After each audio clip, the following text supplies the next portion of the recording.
guys, it's Lotus and welcome back to another video. Today we're going to continue on with our read-along of Erha. Let's jump right in. Chapter 124, Shizun Awakens. Finally! The barrier around Red Lotus Pavilion glowed and shimmered, day and night, through the seasons. Those inside remained inside, and those outside were kept out. 5 years passed in a blink, the world turning like a carousel lantern, changing every day, changing every moon. In tea houses, in history books, those years became pieces of stories told, lines written. Looking back on the past, the first year of Chuaning's seclusion, his disciple Moran went down the mountain, while Xuemeng and Shimei stayed at Sisheng Peak, each cultivating on their own. That year, Moran's handwriting got a little better.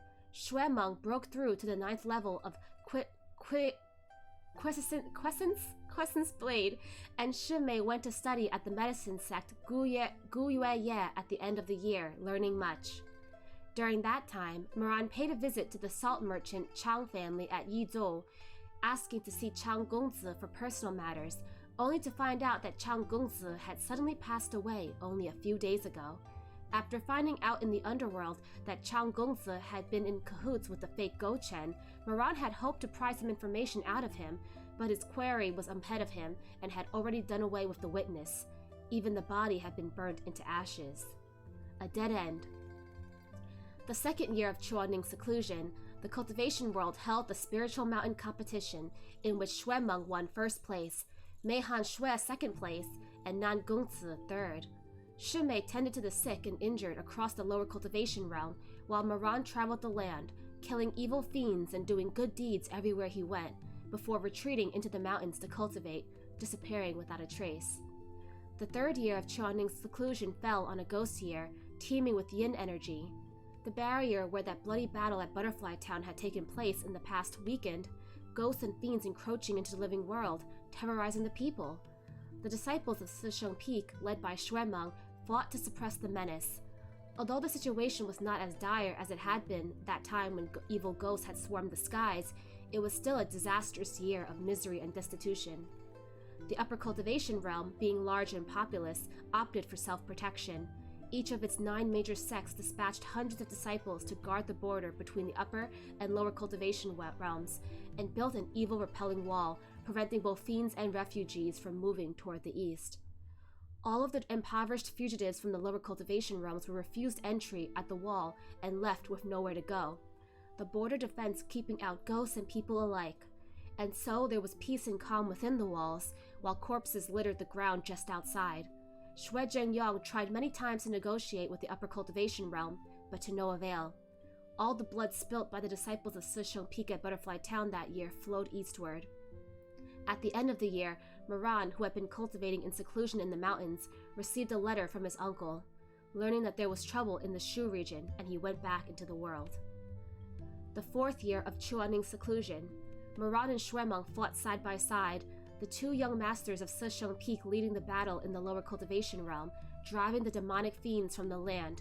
During the final battle, once again at Butterfly Town, Xue Ziming annihilated ghosts and demons by the hundreds and thousands, while Mo Wei Yu repaired the heavenly rift, single-handedly sealing the evil. Afterwards, the upper cultivation realm removed the border defense and allowed the people of the lower cultivation realm to enter. Xuemeng and Moran became famous the world over, the former being the son of the Phoenix, whose prestige was matched by none, the latter becoming known as Mo Zhengshi for repairing the heavenly rift with barrier techniques that were just like Chuaning's. And so, time flowed, all things ever-changing. Though Xuemeng had made a name for himself at the Spiritual Mountain competition, he did not let it get to his head, and neither did he grow complacent like he would have had in his youth. Instead, he diligently went to the bamboo forest to cultivate and train every chance he could, be it winter or summer, or even when sick. He remembered Shizun's words, that even without a holy weapon, the darling of the heavens was still the darling of the heavens. It was just that his inborn advantages were no longer sufficient to place him ahead of the curve, and he now had to work harder to make up for a disadvantage instead. Sometimes, after completing a set of blade techniques, when he landed liftly on the ground and turned his head, he almost seemed to catch a glimpse of a small figure, sitting on the rock in the sunlight streaming through the bamboo, whistling with the leaf. And then he couldn't help thinking back to that day, when the Chuaning who had turned tiny had watched him practice his blade in the forest and guided his rhythm with a whistled tune. Shizun could almost hear the melody as he reminisced with his head still turned. So he closed his eyes, stilling his breath and concentrating, before opening them again just as a piece of withered bamboo leaf came drifting down. Longcheng thrummed as a flash of the blade reflected in his eyes, the shadow of the blade extending and retracting with intent, swift in the strike like the surging of tide and the flashing of lightning, deliberate in the withdrawal like the flurrying of snow in the endless sky. By the time Longcheng was withdrawn and he stood straight once more, that piece of withered leaf had already been sliced into a million little pieces, drifting down to land silently by his feet. With his head lowered, he almost seemed to still be that foolhardy young boy, but when he looked up, those straight brows and clear steady eyes were like the meeting of river and sea, the rapid stream surging into the vast openness, melding into unbound tranquility. It had been 5 years. Shizun raised his blade and wiped the frosty edge off with a piece of white cloth. He was just about to return the blade to its scabbard when he was interrupted by hurried footsteps from the distance, followed by a disciple rushing in, hollering nonstop, "Young master! Young master!" "What is it?" Shizun frowned. "Where's your composure? Pull yourself together. What happened?" "The Red Lotus Pavilion!" The disciple was all red in the face and could hardly even catch his breath from how fast he'd run. Master Huizui left! You hung elder! Woke up!" With a clang, Longcheng, the veteran of 100 battles, fell to the ground from its owner's hand. Shizun's handsome, fair-skinned face blanched of all color, then turned bright red in quick succession, his mouth opening and closing minutely before he dashed off toward the southern summit of Sisheng Peak at a breakneck speed, leaving even his own weapon behind, forgotten on the ground. He nearly tripped over a rock in the way, stumbling and staggering. "Shizun! Shizun!" Despite having just lectured someone else about composure, Xue Ziming sure wasted no time in flinging his own to the ground. He got to the Red Lotus Pavilion just as Xue Zhengyang strode out. Grinning broadly, Xue Zhengyang stopped his son from charging in like his life depended on it before he even got to step a foot inside. Shizun was beside himself. "Dad!" Alrighty, I know you want to see Yu Heng," Xue Zhengyang said with a smile, "but he's tired from having just recovered and only talked to me a little before going back to sleep. Surely you wouldn't want to interrupt your Shizun's rest." Shizun faltered. "I mean, yeah, but it had really been so hard waiting out the 5 years, and there was so much he wanted to tell Shizun. He wanted so badly to run over right now to tell Shizun about how he had won first place at the Spiritual Mountain competition, about all the ghosts and demons he had put down, about his... "Be sensible now." ... The phrase "be sensible" was Shizun's weak point, always effective in making him listen.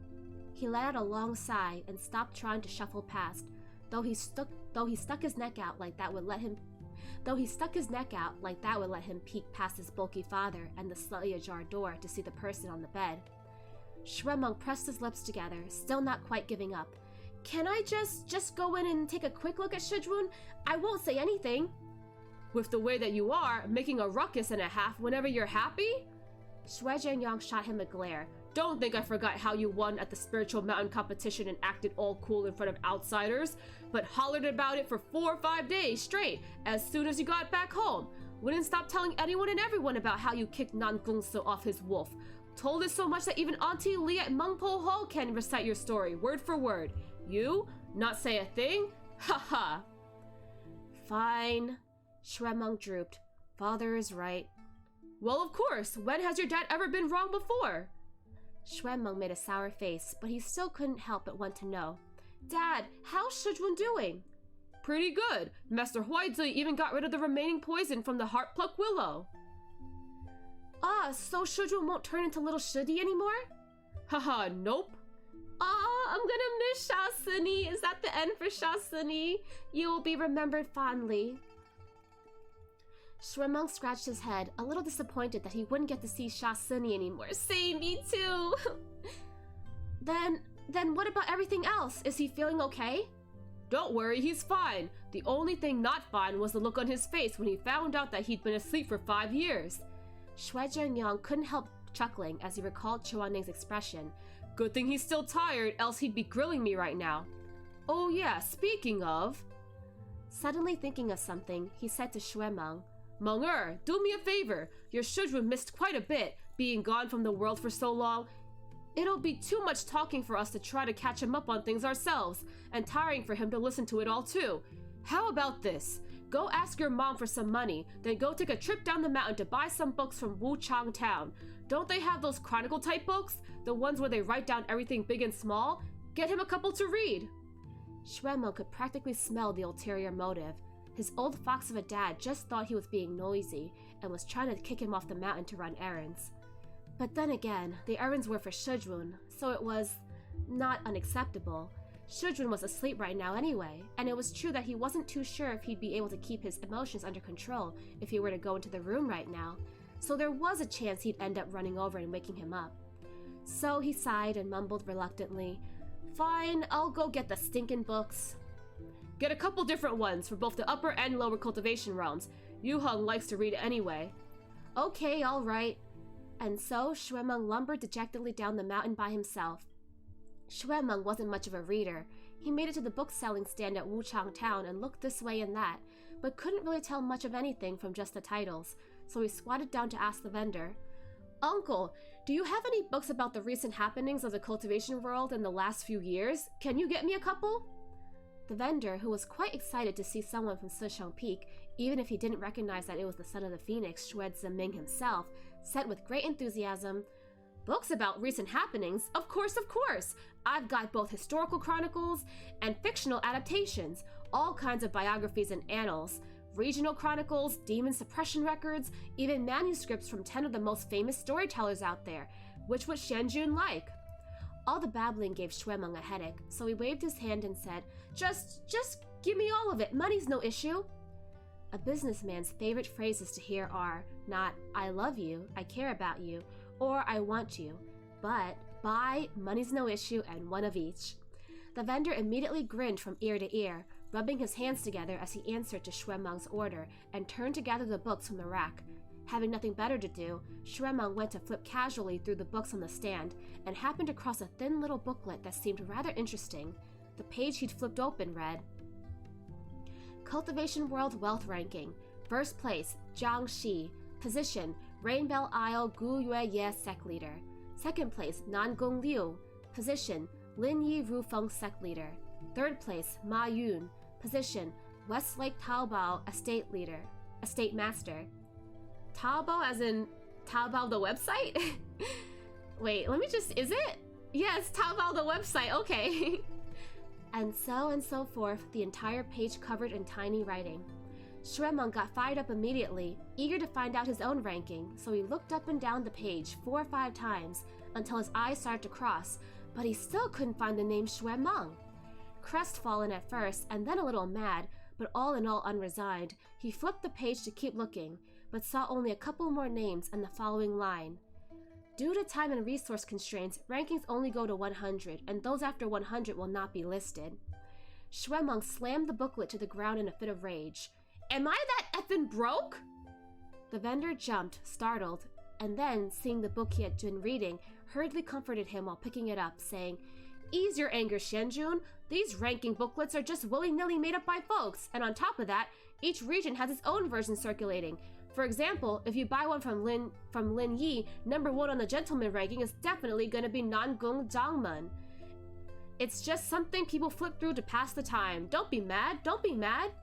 His words seemed reasonable enough, and Xuemeng was pretty curious about the remainder of the booklet's contents, so he humped, took it back from the vendor's hands, and offhandedly flipped 2 more pages. This time, he saw an even more peculiar ranking. Young Master Ego Ranking. Oh dear, oh dear. Author's notes. Ma Yun, who's on the wealth ranking, as well as Taobao Estate, are Easter eggs. Ha ha ha. Yeah, I got the Easter egg Taobao. Since Shizun, wait, is Ma Yun like related to Taobao? Is he the CEO? Is that why? Since Shizun is awake, we'll resume the daily mini theaters as well. The reopened mini theater. A hawker's favorite phrase is to buy, buy, buy. So what's the phrase each character wishes to hear the most? Chua Ning wishes to hear, Yuheng Elder. Elder Yuheng is a good Shizun. Moran 2.0 wishes to hear, you are different from your past life. Moran 1.0 wishes to hear, everyone likes you. Moran 0.05... Wait, no, 0.5. Moran 0.5 wishes to hear, stop dreaming and wake up, dog. Your saliva's dripping onto the desk. Shuemeng wishes to hear, young master is number 1. Young master is the most handsome. Shizun finds young master the most lovable. Shuemeng wants to be Shizun's favorite disciple, of course. Shimei wishes to hear, Shimei is so gentle and cute. How can he be the boss? Spoiler? Meatbun? Spoiler in our mini theater? How can he be the boss? Oh dear, thanks for... Wow, okay guys, well, you heard it here. Meatbun has confirmed that Shimei is the boss. So we better keep our eyes out and look closer at Shimei's actions from now on, guys. Ye Wangxi wishes to hear, Nan Gonggongzi will not be short-lived. Another spoiler? Another foreshadowing? Nan Gonggongzi will not be short-lived? Oh no! Will he have an ill fate? Nan Gongzi wishes to hear, your dad has stepped down and let you take his place. Gongzi, you can make your own decisions on matters. Song Chu-tong wishes to hear, this is a heterosexual romance novel. Sorry girl, but unfortunately you're not gonna get the romance that you want. Mei Huan Shui wishes to hear, Mei Han Shui, get ready to make your appearance. Yes. Okay, so he wants to make another appearance. Okay, wow, well, 124 was a really short chapter, but to recap, it's been 5 years. We got to see what everyone was doing. Shimei went to go study at Gu Yue Ye and hone his medical and healing skills. Shuemeng won first place at the Spiritual Mountain competition. Moran went to help the people around the town, around the different towns, and then he went into seclusion to cultivate as well. And then he got called back by his uncle Shui Zhengyong to help beat back some evil ghosts that got through the barrier. So he's been busy, they've all been busy, and finally, after 5 years, Shizun has woken up. Now, although he's awake, we didn't actually get to see him make an appearance because he woke up, talked to Shui Zhengyong a little bit, and went back to sleep. So, hopefully, in the next chapter, we'll finally get to see Shuemeng and Shimei and Moran get to reunite with their Shizun. Okay, let's keep reading. Chapter 125. Shizun doesn't need to find a cultivation partner. I mean, of course, Shizun practices the pure way of cultivation, so I don't know if him cultivating with the cultivation partner would affect his cultivation, but we shall see. Written in a neat and straight script, the ranking boldly declared, first place, Nan Gongzi. Position, Young Master of Rufeng Sect. Second place, Shuemeng. Position, Young Master of Sisheng Peak. Shuemeng, ...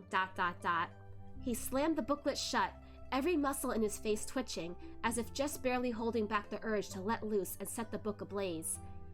I see how it is. Shuemeng spat from between clenched teeth, expression dark as he tapped the panic-stricken vendor with the booklet. Wrap this book separately. I'll have to look it over when I get back. Shoving the copy of God knows what rankings roughly into his sleeve, Shuemeng carried the huge stack of books and scrolls picked out by the vendor and wobbled his way back up the mountain. I'm just picturing him like a little ducky that's like wobbling back and forth. He was mad, so mad he might die from it. Second place on the Young Master Ego ranking? BS! What blind-ass dimwit wrote that? If he were to ever find out, he'd definitely have to give that guy a good pummeling to vent this rage. 100 punches, maybe more. Ego my ass. What dog shit? The rage tamped down the overwhelming joy somewhat, such that Shuemeng's state of mind was more normal by the time he got back to the Red Lotus Pavilion, no longer so easily explosive. He was still very excited, of course, but the bout of anger just now had more or less cleared up his head. There was a pair of high-level disciples standing guard outside the pavilion, keeping people out to let the elder rest. But Shuemeng was a young master who would dare block his way, and so Shuemeng walked in unimpeded. Night had already fallen, and a honey-soft light glowed through the half-open windows of the pavilion's main hall.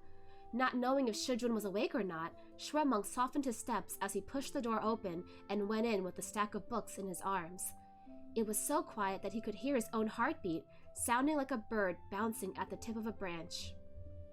Holding his breath and temporarily tossing God knows what rankings at the back of his mind, he looked toward the bed. ... There was a long silence as Shremung stared blankly. Eh? There was no one on the bed? He was just about to go closer for a better look when he suddenly felt an ice-cold hand on his shoulder, followed by an eerie, chilly voice from behind him. What intentions do you have in trespassing on the Red Lotus Pavilion? ... Stiffly, Shremung turned his head around, neck practically creaking, just to see a deadly pale face in the dim lighting. He was so frightened that he screeched, "Wah!" and reflexively raised an arm to cleave down toward the other before his brain even had a chance to process what he had seen. But the other person was even faster than him, moving with lightning speed to land a strike at Shremung's neck and a solid kick to the guts before forcing him down to his knees and holding him there, sending the books he had been holding scattering all over the floor in a mess. Shremung was only a bit startled at first, but getting forced to the floor like this left him absolutely shocked. After 5 years of diligent training, he was no longer the boy he used to be, so much so that even Nangongsa was no match for him. But this person, whose face he hadn't even seen clearly, had so easily dispatched him in only 2 moves, leaving him no room to even counter. Who could it be?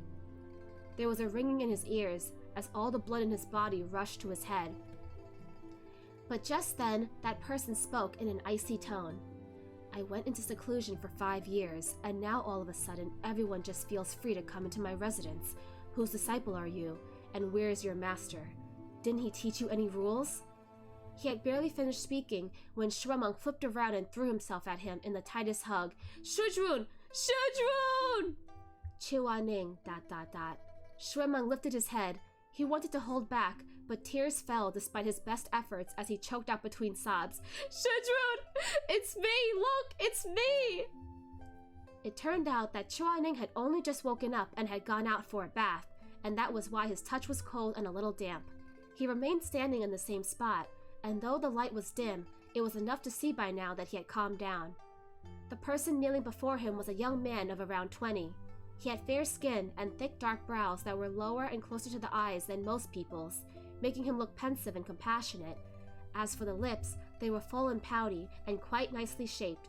A face like that would look spoiled even when angry.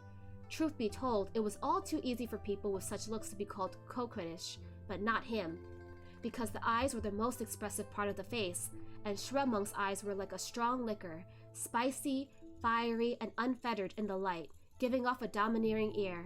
The twin pools of liquor were unmistakable, even held within a pot of fine white jade. It had been 5 years after all. Shremung had been only 16 when Chuaning had died. He was 21 now.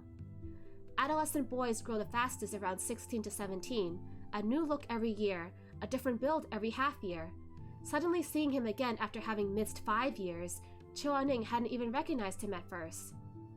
Shremung, Chuaning said slowly, after staring at him for a good while, like he was calling his name, but also like he was telling himself that this was Shremung, who was no longer that half-grown youth in his memories. He had grown up with wide shoulders and a height that was... Chuaning pulled him up with a face that betrayed nothing. What are you kneeling for? Get up. ... And a height that was not much different from his own. The passage of time was the most visible on the young, carving a child into maturity in a mere few strokes.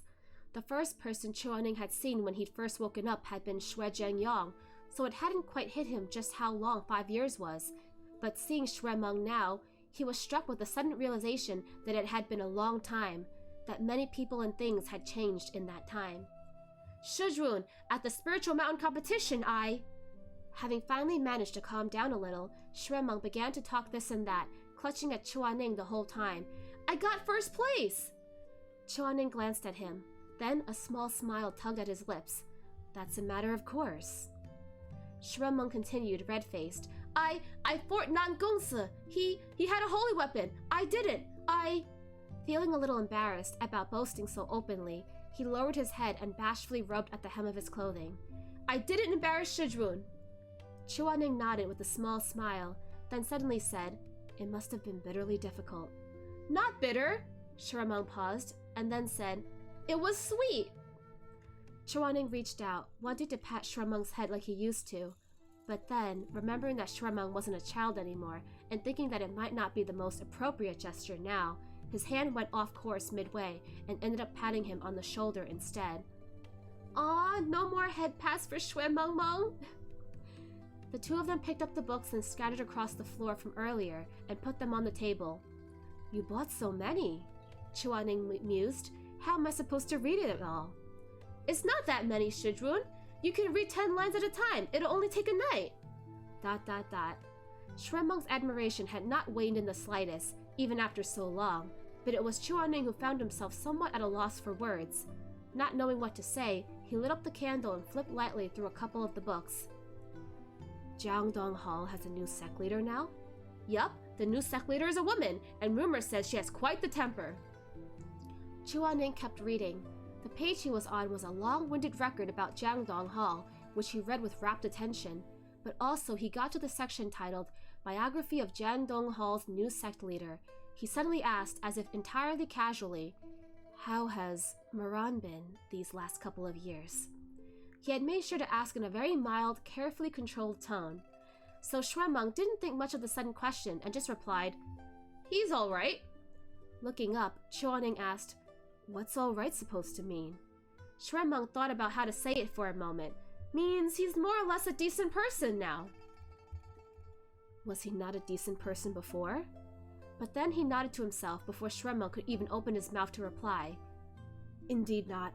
Continue. ... Shremung's specialty lay in describing his own deeds in lengthy, dramatic narratives while talking about other people's deeds in a simple and brisk manner, especially if that other person happened to be Moran. He's been running around everywhere these years. Grew up some, Shremung said. That's about it. He didn't attend the Spiritual Mountain competition? Nope, he was cultivating at Snow Valley then. Chuaning didn't ask anything else. The two of them chatted some more about this and that, and then, worried he might get tired, Shremung reined in all the other countless things he still wanted to say and excused himself. After he left, Chuaning lay down in bed, still dressed. He still remembered everything that had happened in the underworld, so he wasn't at all surprised about the way Moran had changed. It was just that time waited for no one. During the past several years that he'd missed, even Shremung had grown up so much that he almost didn't recognize him, so he wondered what Moran looked like now. He thought about what Xue Zhengyang had said to him earlier, before leaving. Yu Heng, let's have a banquet tomorrow at Mengpo Hall to celebrate your coming out of seclusion. No refusing now. I've already sent a letter to Ran Er. Surely you wouldn't want him to rush back all this way and not get to have a warm meal and good wine. Wink, wink. And so, Chuaning hadn't refused. He didn't like crowds, but Moran had always been his weak spot.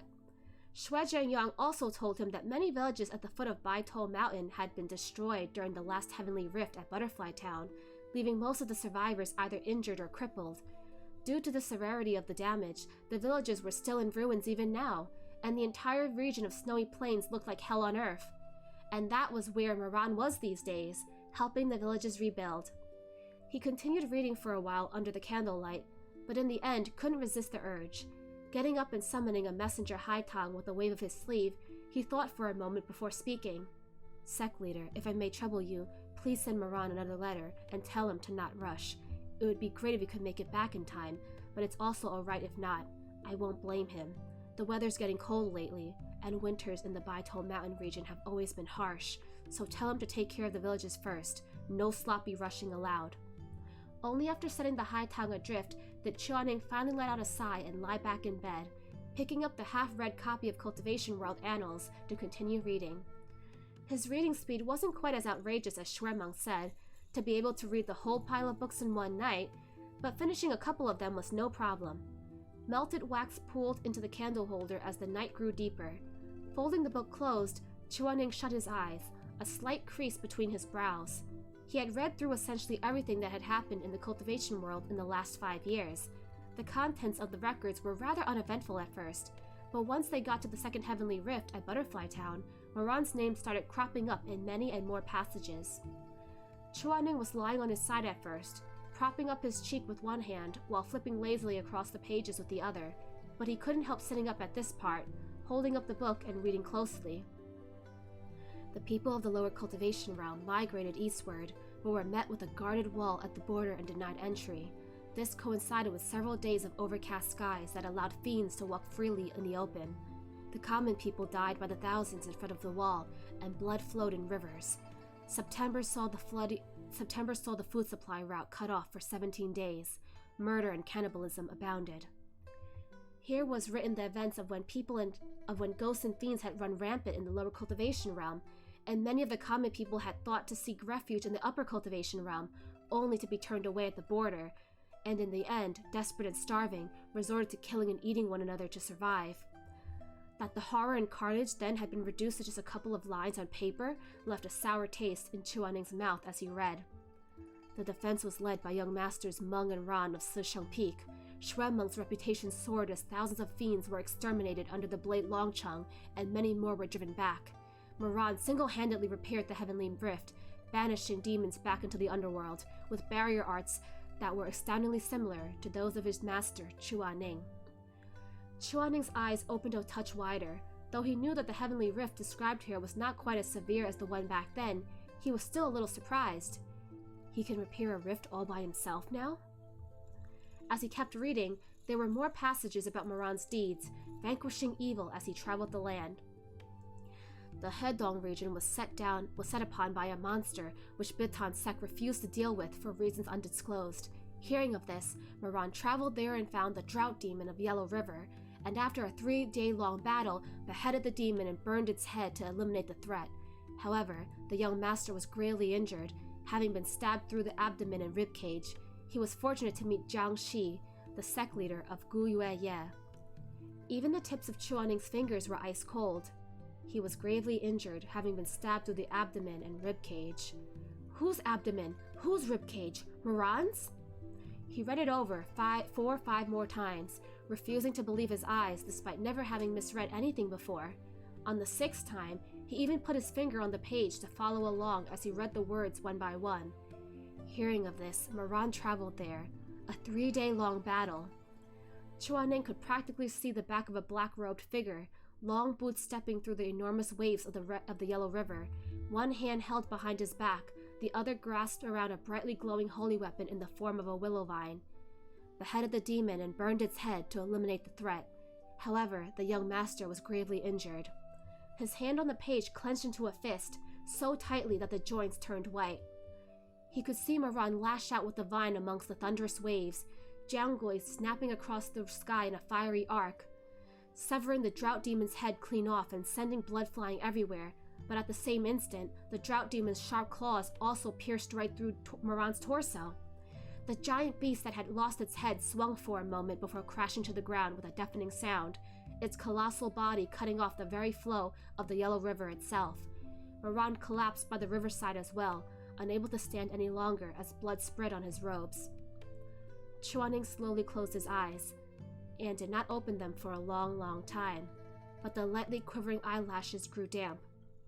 In the end, all of the books, without exception, referred to Moran as Mo Zhongshi. Reading these words, Chuaning felt only an indescribable strangeness and unfamiliarity. He couldn't reconcile the brightly smiling, somewhat lazy adolescent in his memories with such a term of address as Mo Zhongshi. When it came to Moran, he'd missed so much. Chuaning suddenly wondered, if that person were to come back tomorrow, whether he'd still be able to recognize a disciple of his. A disciple who carried many more scars. A disciple who had become Mo Zhongshi. He couldn't help feeling vaguely uneasy at the thought. He really wanted to see Moran, but also didn't quite have the courage to. Troubled by such anxiety, it wasn't until the latter half of the night that Chuaning finally dozed off. Even after already having died once, he still didn't know how to take care of himself, lying there in a pile of books with no blanket. He really was a bit fatigued due to not being quite recovered yet. Add on top of that the fact that barely anyone dared to enter the Red Lotus Pavilion without permission, and no one would come to wake him up. And so, Chuaning ended up sleeping the whole day away. By the time he woke up, it was already evening the next day. Opening the window to see a setting sun, Chuaning fell into a prolonged silence. ... The surface of the lake reflected the dust-red clouds as a crane flew leisurely across the horizon, returning to nest at the end of a long day. It was already evening.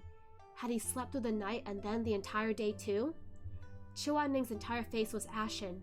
A crack came from where his hand rested on the window frame, where he nearly snapped the wooden beam in half. How absolutely unacceptable! The banquet that the sect leader was holding just for him was about to start. Yet here he was, still drowsy-eyed, clothing in disarray and hair undone. What to do? What to do? What to do? What to do? He fretted anxiously to himself. Yu-hong! It was just his luck that Xue Zhengyang would choose this exact moment to come up here and invite himself in, only to freeze at the sight of Chuaning sitting on the bed with an indecipherable expression on his face. Are you still not up yet? I'm up, Chuaning replied, and he would have pulled off a dignified look too, if not for that strand of hair sticking up at his temple. Did sect leader need something to personally come all this way? Oh no, I'm good. Was just a bit worried because I didn't see you come down from here all day. Xue Zhengyang rubbed his hands. Well, since you're up, go get washed and dressed, then come over to Mengpo Hall for dinner later. Before leaving, Master White Zui said to hold off on food for 24 hours. You haven't eaten anything since you woke up yesterday. And it's now been 24 hours, perfect timing. I had them make a bunch of your favorite dishes, like stewed crab meatballs, sweet osmanthus lotus root, and all that. Come on, let's walk over together. Your trouble is much appreciated. Hearing that there would be stewed crab meatballs and sweet osmanthus lotus root, Chuaning no longer cared to waste time getting ready, planning instead to just throw on a change of clothes and immediately go down the mountain with Xue Zhengyang. After all, stewed crab meatballs had to be eaten while still hot, since they got all bland once they cooled. No trouble, no trouble. Xue Zhengyang rubbed his hands some more while watching him put on his shoes, and then, suddenly remembering something, said, Oh yeah, one more thing. Chuaning was no good at the mundane tasks of daily life to start with, and the 5-year slumber only made him even more out of it. He tried to put the left sock on the right foot for a good solid while before realizing it and swapping them around with a perfectly straight face that betrayed nothing, absolutely nothing. Focused on putting on socks, he answered mildly without even lifting his head. What is it? Xue Zhengyang said with a grin, I got an urgent letter from Rynn this morning saying he'll definitely make it back tonight. And he got you a congratulatory gift too. He's really getting quite thoughtful the older he gets. Hey, Yu-hong, why are you taking off your socks? No reason, they're yesterday's. Chuaning said, they're a little dirty, I'm changing to a fresh pair. Then why didn't you do that earlier? I only just remembered. Xue Zhengyang was an open and forthright guy, so he didn't think too deeply about it, only looking around the place for a bit before commenting, You know, Yu-hong, you're not getting any younger. It's about time you got a cultivation partner if you ask me. Just look at your place. It was all neat and tidy when Master White Zui left, but as soon as you woke up, haven't even really lived in the place yet, and there's already paper and clothes strewn about everywhere. I'll keep an eye out for you. How about it? Wink, wink. I'll help you find a nice gal or dude. Whatever you're into. Sect leader, kindly see yourself out. Chuaning's face was all doom and gloom. I'm changing. Haha, sure, I'll get out, but the cultivation partner thing? Chuaning's head snapped up, eyes cold like a pair of frozen legs as they glared at Xue Zhengyang, tactless man that he was. Finally catching on somewhat, Xue Zhengyang chuckled awkwardly and said, Just asking, I was wondering what kind of things you look for. Sure, since I'm sure you won't settle for just anyone. Chuaning dropped his eyelids, but seemed to have shot Xue Zhengyang a glare. Xue Zhengyang sighed and said helplessly, What, am I wrong? I know you're picky. Chuaning replied mildly, I just have better things to do, is all. How is that being picky? Alright then, if you're not picky, then tell me what kind of looks do you like. No pressure or anything, just so I can keep an eye out for you. Annoyed and not wanting to waste his breath, Chuaning offhandedly made something up. Alive, female, sect leader can feel free to keep an eye out. Kindly see yourself out. He pushed Xue Zhengyang toward the door as he spoke, but Xue Zhengyang wasn't about to just give up, especially after the whole dying thing. He was really, truly, wholeheartedly invested in getting Chuaning hitched. Back when Chuaning had died, Xue Zhengyang greatly regretted that he didn't have a child to leave behind like his brother did. That way he'd at least have some way to remember him by, someone to look after and make amends to. But Chuaning had neither children nor siblings, had always kept to himself. Shui Zhengyong had been disconsolate then, had felt incredibly guilty, and, more than that, had felt that Chuaning was really too pitiably lonely. That tells me absolutely nothing! Yu Heng, really? I'm being serious here. Hey! Shui Zhengyong was shoved out and the door slammed in his face even as he struggled, followed by a barrier to make sure he stayed out. Shui Zhengyong, ... Aw, end of chapter? Okay, author's notes. New mini-theater, lead males and side male standards for significant other. The sect leader handed down a little test scroll and required everyone to write their standards for a cultivation partner. Chuaning, why is it this again? It is already stated in the novel, female, alive, as long as this criteria are met. Moran, sighs. Actually, I don't know what qualities I want my cultivation partners to have as well, but I feel that with my IQ, I'm not suited for dating. Moran is lying. The qualities he wants in a cultivation partners are Shizun, Chuaning, Yu Heng Elder, Beidou Immortal. Any of those adjectives. Xuemeng, taking this seriously, thinking very hard. They can't be below my chin in height, they can't be heavier than me, and their waist can't be thicker than my thigh. Best if they have almond-shaped eyes. I like almond-shaped eyes. They can't lose to Shinmei in terms of looks. Shinmei, ... Xuemeng, do you have something to tell me? They can't lose to Moran in terms of martial ability. Moran, submit your scroll, there is no such woman. They must be unsurpassed in loyalty and chastity, priority given to those who can cook. Most importantly, they must be able to eat spicy food. I can't stand half spicy, half clear broth pot. Even though my family doesn't have a throne for me to inherit, I feel that I'm not yet an old leftover man. I don't care whether I get married or not. After all, a man's career is more important, so as long as one of the criteria above is not fulfilled, you don't have to approach me to talk. Let's not waste each other's time. Damn, Xuemeng has so many... His whole list is so long, damn. He's like, they can't be prettier than Shinmei. They can't be, no. They have to be prettier than Shinmei. They have to be better in martial arts than Moran. They have to like spicy food. They have to be loyal and chaste. They have to know how to cook. They have to have almond-shaped eyes. They have to have a small waist. They have to be, not too short. He has a whole list of things. Damn, good luck, Xuemeng. I feel like you and Zhang Cheng have, would get along quite well in discussing your ideal type. I feel like Xuemeng, like Zhang Cheng, would also probably not do so well on arranged dates, on blind dates. Shinmei, I'm fine as long as they're kind. Whether they're pretty or ugly isn't very important. Nan Gongzi, first, honest. Second, pretty. Ye Wangxi, not interested. Mei Han Shui, can I find one who can give me a bigger part? Director, do you need me as a body double for the bedroom scenes between those two male leads? Huh? I can't believe that Mei Han Shui was like, you know what? I could take either of those parts. I'm totally up for some bedroom scenes. He's like, I could totally have some chemistry with either Moran or Chuaning. Just set me up with them, you know? Big white cat that has come online, thanking JJWXC readers. Dog that has gone offline, thanking JJWXC readers.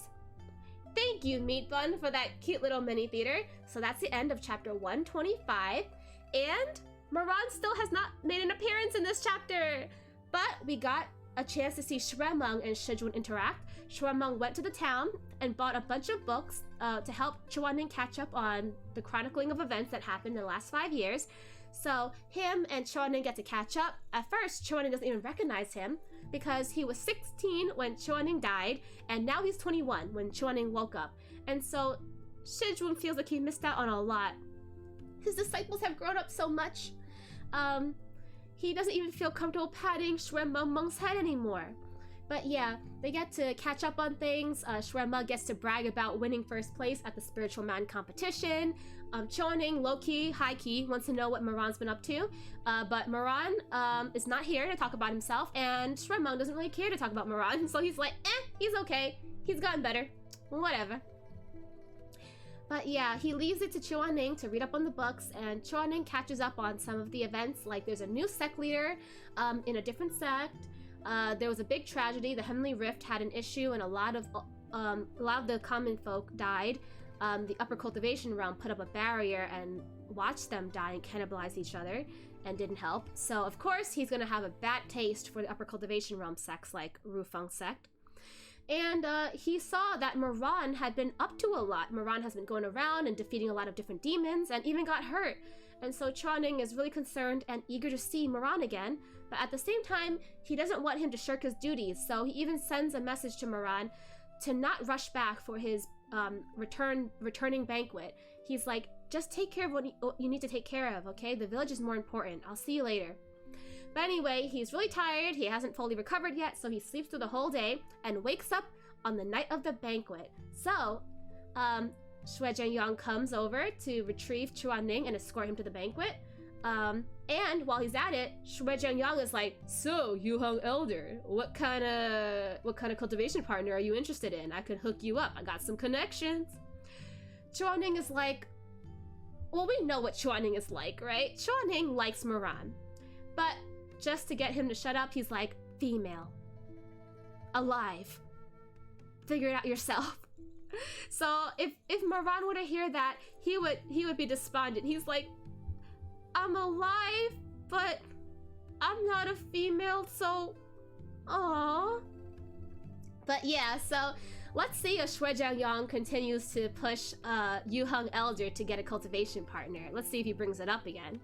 But yeah, so as we could see in the previous author's note though, in the previous little mini theater, we saw that Nan Gongsi might have a short-lived life, at least that's what Meatbun insinuated, and Meatbun also insinuated that Shimei might be the boss. Now, does she mean Shimei is somehow connected to the fake Go-Chen? Huh? I don't know. I've always been a little bit sus about him, but I want to give him the benefit of the doubt. Okay, so we'll have to wait and see. But other than that, I'm really excited for when Moran finally comes back and reunites with Shizun. I can't wait for Moran 2.0 to just pamper Shizun to the extreme. Yeah, but other than that, I hope you enjoyed today's read-along, and I will see you guys next time. Bye-bye!